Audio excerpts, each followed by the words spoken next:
a student and few of you are coming to the state capitol, it's one of those memorable afternoons. And if this microphone seems to be behaving, so if it's not either you can't hear me or I'm too close, just give a little signal. I'm Jen Talea. I'm the president of the Rhode Island Center for the Book, which is a state affiliate of the Center for the Book out of the Library of Congress. And as many of you know, the Library of Congress is the mothership of all books in our country. Every printed work printed in the United States goes to the Library of Congress, and if you haven't been there, I would encourage all of you to go and see it. It's a very majestic place where all of us are thinkers and writers, which are gathered here today. The program of the Center for the Book of the Library of Congress has created this program of Letters About Literature to bring students and teachers together to explore journeys. And education in the humanities is something that this is vital. And today we're here to honor those students who have been selected as honorable mention and semifinalists and are winners at the state level. Over 60,000 letters were submitted nationally this year, with 593 entries coming from the state of Rhode Island.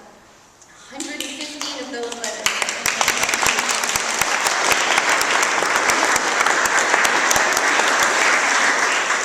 Of those 593, 115 of those letters were selected to be semifinalists and returned to the state level for judging. So the students who are with us today have been part of a long selection process, and they should all be very proud of their accomplishments.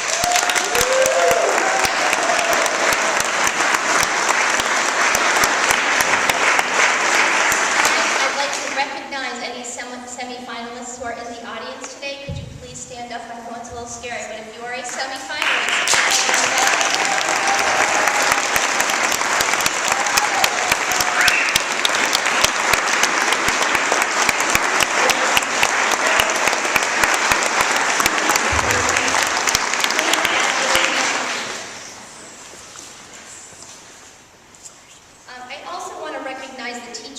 who are participating in this program. We know today that in classrooms there's lots of things to cover, and when someone takes on a program that's outside of the curriculum, it's a greater effort to be able to take students on a journey outside of that, and the critical piece of that, to be able to have a student explore such meaningful connections to their own experiences. So I'd like the teachers who are here, who participated in this program, to please stand up and be recognized.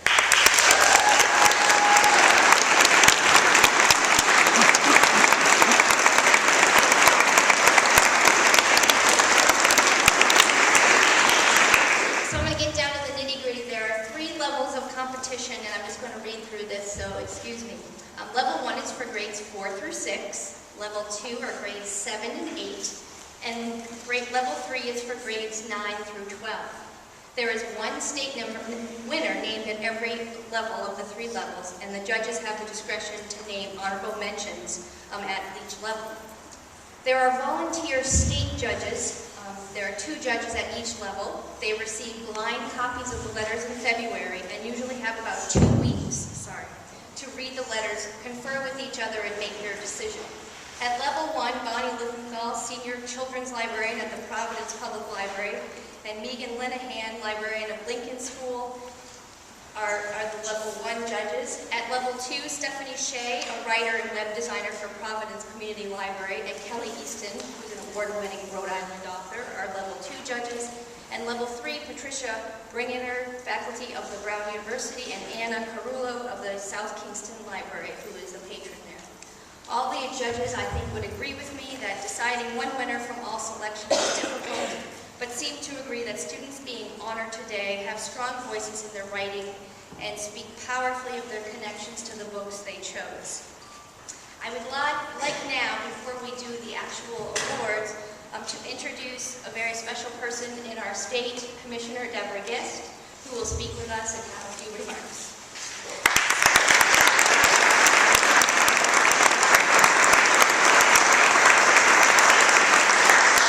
Sitting down on the floor is easier than getting up. I've discovered it didn't used to be that way. What's that about? Look at this, standing room only on a gorgeous Saturday here at the State House. This is so exciting.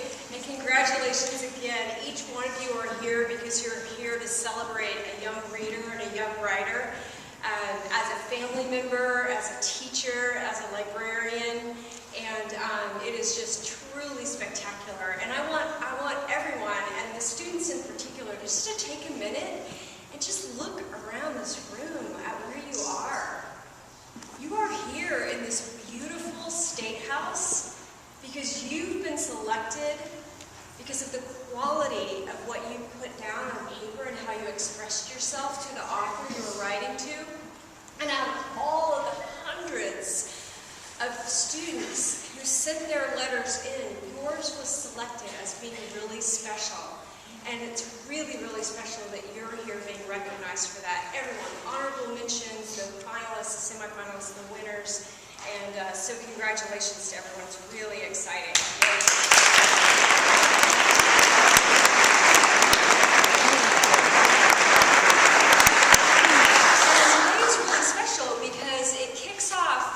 It's not just Letters for Literacy, but this is also exciting because we're kicking off the summer reading program for the year. So it's a wonderful opportunity for us. It's not summer yet, so, but we're so close, and it's fun, and summer is a wonderful time to get lots and lots and lots of reading done.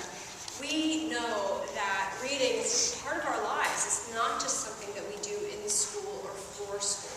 We really want reading and literature and writing to be something that you love and celebrate and do because it's a part of who you are, and it's a way that you express yourself and learn about the world and experience the world and other people in different ways.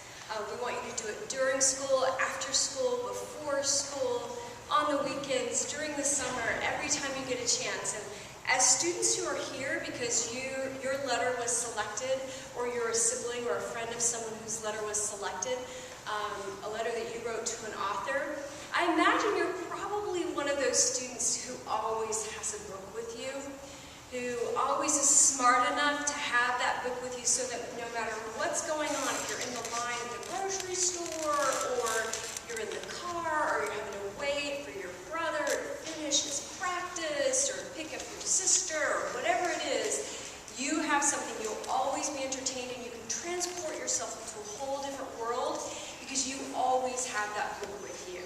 And I have a feeling that most of the grown-ups, if not every single grown-up in this room, is the same way because we really love reading and books too. I want to thank the Rhode Island Center for the book, the Rhode Island Library Association, the Rhode Island Office of Library and Information Services, and the school librarians of Rhode Island. Every teacher and librarian knows that it's our job to make sure that we're helping our students learn to read when they're little, and then helping them to use their reading in more and more complex and interesting ways as they get older to expand their writing. But it's even more important for all of us in this room, the teachers and the librarians who are here, and your parents and family members, that we're not just teaching you those things and those skills, but we're also teaching you to love and enjoy and celebrate your reading and writing all the time. Books can change your life, and when I was reading the letters that you all wrote, I thought about how that statement is just so incredibly true, and it seems like in so many ways some of these authors you were writing to have actually done that for you. I know that the writers are going to share their letters, but I just had a couple excerpts that I wanted to share. Kelly Gorman, Hampton Meadows, from Hampton Meadows in Barrington. Where's Kelly? Kelly, you're writing it? Oh, congratulations. So you wrote a beautiful letter to Ruby Bridges, and Ruby is the author of a book on racial segregation called Through My Eyes. And there were so many parts of your letter that I enjoyed so much, but there's one part in particular that I wanted everyone, and I know you're going to read it, but I wanted us to celebrate. You said, I wonder how I would have acted if I were a child of the 1950s or the 1960s. Would I have been the white child yelling, "We don't want to integrate"? Or would I have been the child to play with African American kids while standing up for them when other people call them names? I've always hoped I would be that kind of a child.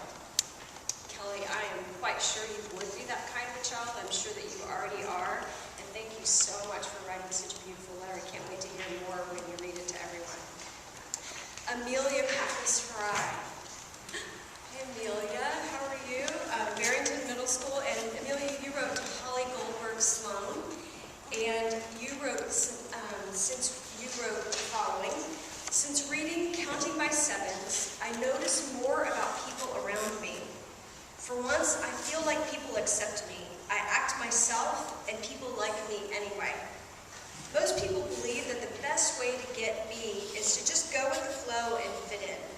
They're wrong.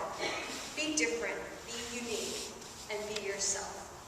That's such awesome advice. And again, talking about the things that we discover about ourselves and the world around us when we're reading. And then the third state winner that I wanted to just share something from is Zachary Gardell. Zachary. And Zachary's from Cheraha Regional High School. And you're a self-described science geek, Zachary, and we love that so much. I married one, so I appreciate that very much. You ventured into literature. You read Aldous Huxley's Brave New World, and here's what you told the late Mr. Huxley. Your dystopian world made me realize how much I truly overlook each and every day. The newest information on test tube fertilization and stem cell research always finds its way into my knowledge base. Never once, however, did I even consider the effects of it on society. A world in lack of mothers, lovers, and genuine compassion. Your novel, Mr. Huxley, produced within me a consciousness of my surroundings unlike any other. So books can change us, they can change our worldview, they can teach us things, and we can experience incredible things through them. They can take us on a journey, they can keep us company when we're bored, they can take us on a trip, they can entertain us when we're on a trip. Books can do so many things. They can thrill us, they chill us, they bring us to tears, they make us laugh, and so we're really fortunate to be here together to celebrate reading and writing. Later on in the day, I hope you're able to continue to be a part of later on in the day. The kids reading about Rhode Island kickoff, this is the type of reading, because Chris Gravenstein is going to be here. Is Chris actually already here? Oh my gosh! I almost sat right next to you and I didn't even know. Welcome. Thank you. Congratulations.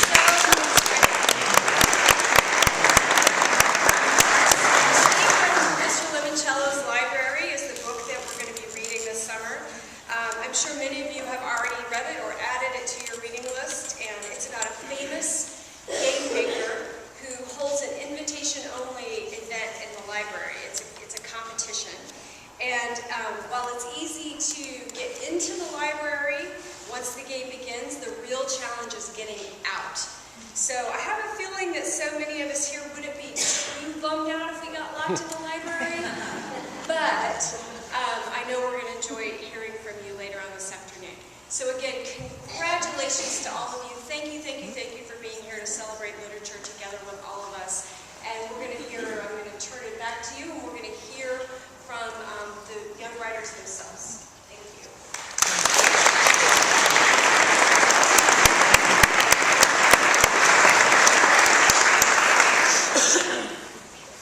Thank you, Commissioner Guest. We are now going to present the awards, and we are going to listen to the 3 state winners. Before we do that,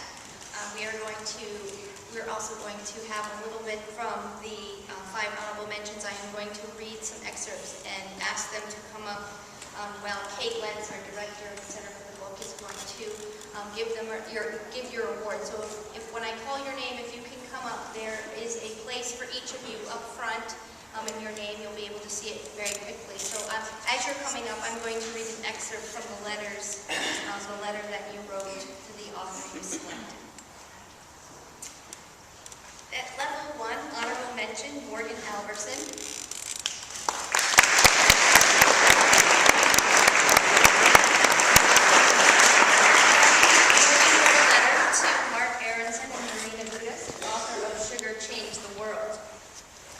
She had to say, your book has showed me that I feel very lucky that I am not an African or Indian slave who was forced into living the tough, miserable, unfortunate life of the sugar trade. Most U.S. citizens are probably thinking today, hey, that's a great story, but why is it so important if it all happened 100 years ago? The irony is, it is still going on now. Well, not the sugar, but with other possessions like clothing and toys and shoes, most of which are made in China. It's the same sorrow, cheap labor, and more money for factories. Thank you.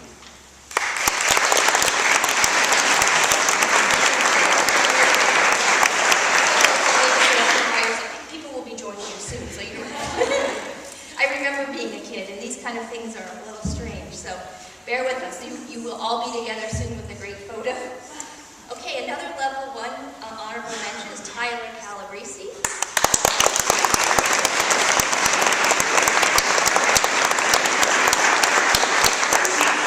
Tyler wrote his letter to Phyllis Reynolds Naylor, author of Shiloh. And he says, I think that sometimes animals really are our best friends. I also think that animals can sense that. So whenever they think we are sad or unhappy, they run over to us fast to us, it seems, as if they are practically teleport over to make us feel like we are on top of their world. Congratulations.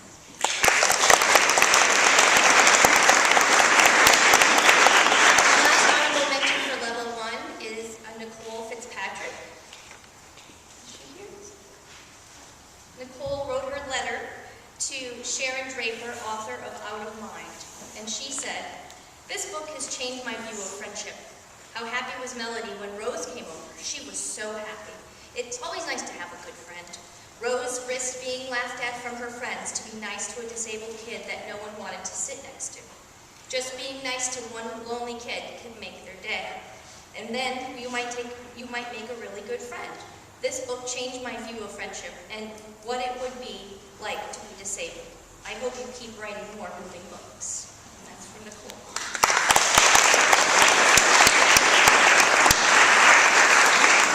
Honorable mention at level 2, Nora Copel.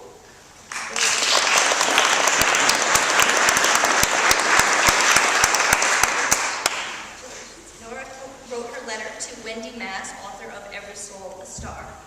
And she said, "In Paris, we didn't have much downtime, but I took every second I possibly could to read it. And as everyone around me was speaking a language I couldn't understand, I was okay with it because it felt like I had my own language, my own world. It felt like characters that I could picture in my head back in America on a moon-shadowed campground surrounded me. Your amazing book made me feel like I was a totally different place than my actual setting for the first and only time so far."